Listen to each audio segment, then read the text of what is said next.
Hello friends, welcome to my art channel. আজি আমি শিকিম এটা ঘৰ কেনেদৰে সেটিং কৰে। ঘৰটো কেনেকৈ কিম আৰু কেনেদৰে সেটিং কৰিম এই বিষয়ে শিকিম আমি। মোৰ চেনেলটো সাবস্ক্ৰাইব কৰা নাই যদি এতিয়াও সাবস্ক্ৰাইব কৰি দিব বন্ধু বান্ধৱীসকল।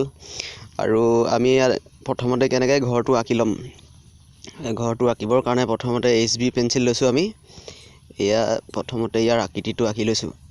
ভালদৰে মন কৰিব। আকৃতিটো এনেকৈ প্ৰথমতে আঁকি ল'ব লাগিব। এইটো বাৰান্দাটো আঁকিম। এয়া সম্পূৰ্ণ হৈ গ'ল অঁকাটো। ইয়াৰ পিছত আমি 2B লৈ প্ৰথমে সেটিং কৰিছোঁ। তলৰ পৰা সেটিং কৰিছোঁ। ভালদৰে চাওক। তলৰ পৰা ওপৰলৈ সেটিং কৰি গৈছোঁ। বন্ধু বান্ধৱীসকল সাবস্ক্ৰাইবটো কৰিবই। মোৰ চেনেলটো আগবঢ়াই নিয়াত সহায় কৰিব।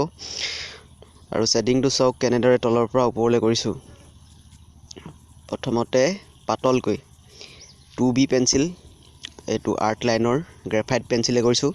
2B পেন্সিল তলৰ পৰা ওপৰলৈ কৰি গৈছোঁ। এনেদৰে সম্পূৰ্ণ কৰিব লাগিব। আপোনালোকে চাই যাওক। আৰু বন্ধু বান্ধৱীসকল চেনেলটো আগবঢ়াই নিয়াত সহায় কৰিব। লাইক কমেণ্ট কৰিব। ভিডিঅ'বিলাক কেনেকৈ পাইছে জনাব। মোৰ আগৰ ভিডিঅ'বিলাকো চাব, যিবিলাকত মই সহজ ব্যাখ্যা দিছোঁ। আৰু আছামিজ লেংগুৱেজত এনেদৰে ব্যাখ্যা কৰি যোৱা চেনেল খুব কম পাব। এয়া চাওক তলত বেৰখনত কেনেকৈ কৰিব লাগিব। 2B কৰিছোঁ, সম্পূৰ্ণ কৰিব লাগিব। ওপৰৰ পৰা তললৈ কৰিছোঁ, মন কৰিব। দেখিছেনে? ওপৰৰ পৰা তললৈ পাতলকৈ। প্ৰথমে সদায় পাতলকৈ কৰি ল'ব লাগিব। সেটিঙৰ এইটো ফিল আপ কৰি দিম আমি। নেক্সট আমি এই দৰজাখন দি ল'ম। ঘৰটোৰ দৰজাখন দি ল'ম। এইটো একেবাৰে ইজি ষ্টাইলত দেখাইছোঁ মই, সকলোৱে যাতে বুজি পায় আৰু ভালদৰে শিকিব পাৰে। এইটো বাৰান্দাটো কৰিম। তলৰ পৰা ওপৰলৈ গৈছোঁ, দেখিছেনে? বাওঁফালৰ পৰা সোঁফালে, লেফ্ট টু ৰাইট 2B কৰি আছোঁ। 2B কাম এতিয়াও শেষ হোৱা নাই। নেক্সট এইফালেও কৰিম। ভালদৰে চাই লওক। সম্পূৰ্ণ ফিল আপ কৰি দিম। আপোনালোকে কৰিব পাৰে এনেদৰে। আৰু যিবিলাক সৰু ল'ৰা ছোৱালী শিকি আছে তেওঁলোকৰ বাবে এনে সুবিধা হ'ব। এইটো ষ্টাইলত কৰিব। একেবাৰে সহজ পদ্ধতিত কৰিলে সোনকালে শিকিব পাৰিব। এয়া আমি ছাঁটো দিলোঁ। বেৰখনত নকৰোঁ এতিয়া বাকীখিনি। ইয়াত আমি 2B অলপ পাতলকৈ কৰি দিম, ব্লেণ্ড কৰি দিম। আৰু ব্লেণ্ডিঙৰ কাম আমি পিছত দেখাই দিম। এইটো হৈছে 6B আমি ঘৰৰ ছালখন কৰিছোঁ, দেখিছেনে? একেই 2B যেনেদৰে কৰিছিলোঁ তলৰ পৰা ওপৰলৈ ডাঠ হৈ গৈছে। আমি পাতলৰ পৰা ডাঠ কৰি যাম। পাতলৰ পৰা ডাঠ হ'ব। ভালদৰে মন কৰক। আৰু মই একেবাৰে সহজভাৱে দেখাই দিছোঁ। কিছুমান ভিডিঅ'ত দেখা যায় যে একেবাৰে স্পীডত দেখায়, একো বুজিব নোৱাৰি। বহুত ডাঙৰ পেইণ্টিংবিলাক কৰে, কিন্তু বুজি পাবলৈ দিগদাৰ হয়। যিজনে কৰে তেওঁহে বুজি পায়।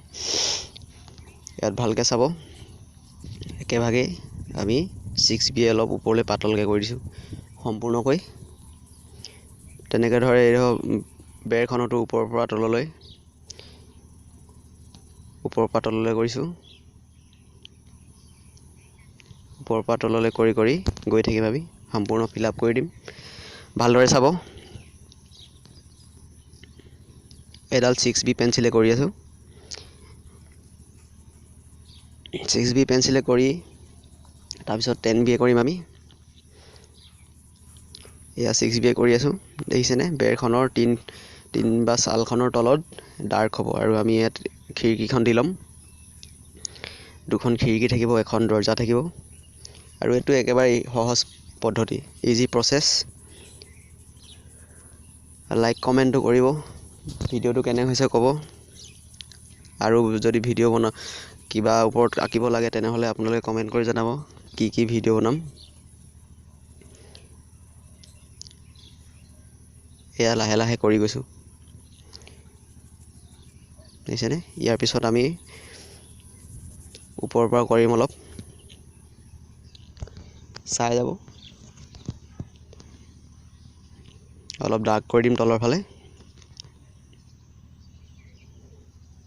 ভিডিঅ'বিলাক শ্বেয়াৰ কৰিব সৰু ল'ৰা ছোৱালীখিনিৰ কাৰণে সুবিধাজনক হ'ব এয়া আমি 10B কৰিছোঁ যিবিলাকে ঘৰতে বহি শিকিব বিচাৰে তেওঁলোকৰ কাৰণে অতি সহজ হ'ব পেঞ্চিল ৰবৰ আৰু বহি লৈ ল'লে যথেষ্টখিনি পাৰিব এয়া আমি ছালখনৰ তলত 10B ডাৰ্ক কৰিলোঁ ওপৰৰ পৰা তললৈ পাতল হৈ গৈছে ওপৰৰ পৰা তললৈ ক্ৰমান্বয়ে পাতল হৈ গৈছে লাইক শ্বেয়াৰটো কৰিবই আৰু যিবিলাকে এতিয়ালৈকে ছাবস্ক্ৰাইব কৰা নাই কৰি দিব চেনেলটো এয়া দেখিছেনে 10B পাতলকৈ কৰিলোঁ তললৈ এইটো সাইডত শ্যাডো পৰি আছে ছাঁ পৰি আছে আমি ছাঁটো ধৰি ৰাখিব লাগিব আৰু পোহৰটো ধৰি ৰাখিব লাগিব ছাঁটো দেখাব লাগিব পোহৰ দেখাব লাগিব আমি ছালখনৰ বেক ইটো সাইডত ডাৰ্ক কৰিলোঁ 10B ডাৰ্ক কৰিছোঁ 10B ডাৰ্ক কৰাৰ পিছত আমি ইয়াৰ শেপটো উলিয়াই দিম আকৌ ডাৰ্ক হ'ব আমি এই দৰজাখন কৰিম 10B কৰিছোঁ 10B দৰজাখন ডাৰ্ক হ'ব কলা হ'ব কলা কৰাৰ পিছত আৰু ভিতৰ ফালে আৰু অলপ ডাৰ্ক কৰি দিম বেছি ডাৰ্ক হ'ব এফালে চাব অলপ ভিতৰ ফালে বেছি ডাৰ্ক হ'ব ক্ৰমান্বয়ে মানে পোহৰলৈ আহিছে ছাঁটো আৰু ইয়াত আমি দুডাল বাঁহ দেখাই দিম এইফালে মন কৰিব ইয়াতো ডাৰ্ক কৰি দিম অলপ বাৰান্দাখনতো ডাৰ্ক কৰিম তেনেদৰে 6B যেনেদৰে কৰিছিলোঁ 10B কৰিছোঁ এনেদৰে কৰিব সকলোৱে পাৰিব আৰু বুজি নাপালে মোক কমেণ্ট কৰি জনাব কি বুজি পোৱা নাই তললৈ ক্ৰমান্বয়ে ডাৰ্ক হৈ ছাঁটো ডাৰ্ক হ'ব অলপ ব্লেণ্ড কৰি দিব লাগিব আঙুলিৰে এনেকৈ টানি দিব অলপ ছাঁটো পৰি থাকিব ব্লেণ্ডিং হ'ব ইয়াত আৰু অলপ ডাৰ্ক কৰিম আমি টিনখনৰ তলত ইয়াত অলপ ডিটেইলিং দি দিব কৰি ছেটিং কৰাৰ পিছত আমি আউটলাইনটো ডাৰ্ক কৰি দিম বাৰান্দাখনটো কৰি ল'ম এইফালে মোৰ আগৰ ভিডিঅ'খিনি চাব ভাল লাগিলে কমেণ্ট কৰিব ইয়াৰ পিছত আমি ইয়াত মোৰ ফেচবুকতো চাব পাৰে ফেচবুকত মোৰ পেইণ্টিংবিলাক আপডেট থাকে ফেচবুকৰ পেজটোত লাইক কৰি দিব